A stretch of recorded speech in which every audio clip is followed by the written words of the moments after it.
বলুন তো, মানুষ কোন দেবতার বাহন?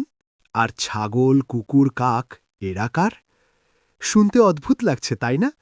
কারণ আমরা তো সবসময় দেবতাদের সঙ্গে সিংহ, ময়ূর বা ইঁদুরের মতো বাহনই দেখে এসেছি। যেমন সিংহ মা দুর্গার, হাঁস সরস্বতীর, ময়ূর কার্তিকের আর ইঁদুর গণেশের। কিন্তু ছাগল, কুকুর, কাক, মোষ, হরিণ, এমনকি মানুষ, এদের কি কোনো দেবতার সঙ্গে সম্পর্ক নেই? আসল রহস্য এখানেই। এদেরও আছে দেবতা।